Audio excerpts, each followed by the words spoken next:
Hello friends, কেমন আছেন সবাই? এসএস সাগর ব্লগে আপনাদের অনেক অনেক স্বাগত।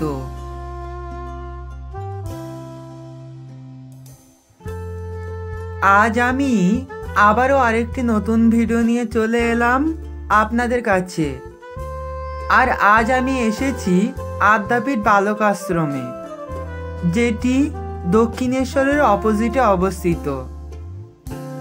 আর আজ আমি আদ্যাপীঠ বালক আশ্রমে আসার কারণ হচ্ছে আমার ভাই এই আদ্যাপীঠে ভর্তি হবে, তার জন্য ওর এখানে পরীক্ষা পড়েছে।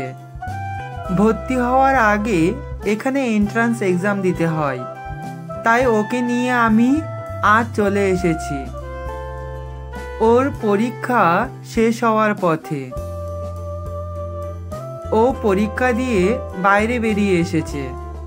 আমি জিজ্ঞাসা করলাম, পরীক্ষা কেমন হয়েছে? ও বলল, দাদা মোটামুটি ভালোই হয়েছে। ওর মুখে খুব হাসি ছিল।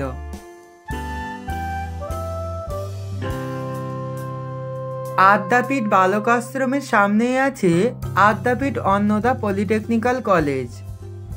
ভাইয়ের এক্সাম শেষ হয়ে যাওয়ার পর আমরা যখন ফিরছিলাম তখন দেখলাম আদ্যাপীঠে মায়ের ভোগের কুপন দেওয়া হচ্ছিল আর সবাই প্রসাদ গ্রহণ করছিল। আজ তো রবিবার, সেই জন্য আজ এখানে অনেক লোকের সমাগম। আর অনেকেই ছিল মায়ের কাছে পুজো দেওয়ার অপেক্ষায়, কিন্তু এখনো মায়ের গেট খোলেনি, খুলবে সেই সন্ধ্যাবেলা।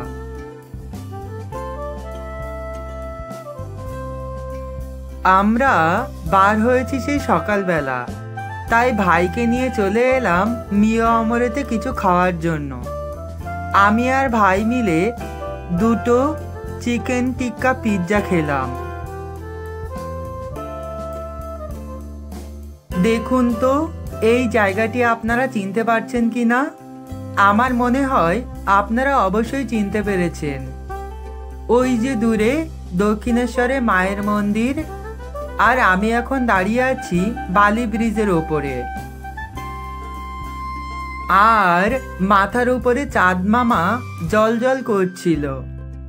আর আপনাদেরকে আর একটা কথা বলে রাখি, এই ভিডিওটি আমার গতকালের। বালি ব্রিজ থেকে নেমে আমি নিচে চলে এলাম। এসে প্রথমেই দক্ষিণেশ্বরের ফেরিঘাটের সামনে এই মাকে দর্শন করলাম। মায়ের রূপটি যেন অপরূপ সুন্দর লাগছিল। আর পাশেই ছিল রাধাকৃষ্ণ, আরও অনেক দেবদেবী। আর মায়ের মন্দিরের পাশেই আছে বাবার মন্দির।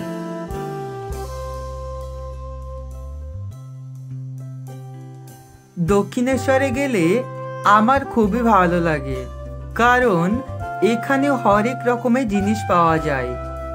পুজোর উপকরণ থেকে শুরু করে নানা রকম দেবদেবীর মূর্তি ও অনেক নিত্য প্রয়োজনীয় জিনিস এখানে পাওয়া যায়। মাকে একবার দর্শন করতে পারলে মনটা ভালো লাগতো।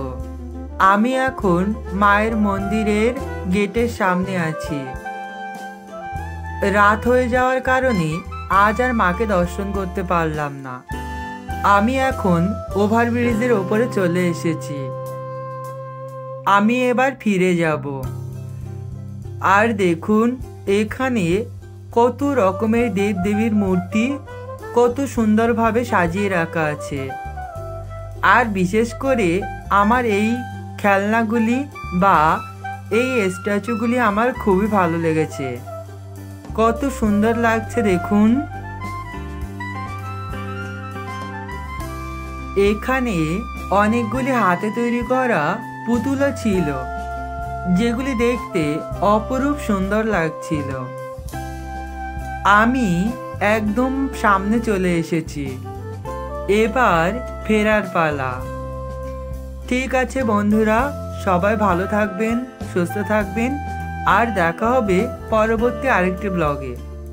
আর আমার ভিডিওটি যদি আপনাদের ভালো লেগে থাকে একটি লাইক, কমেন্ট আর শেয়ার করতে একদম ভুলবেন না। Thank you.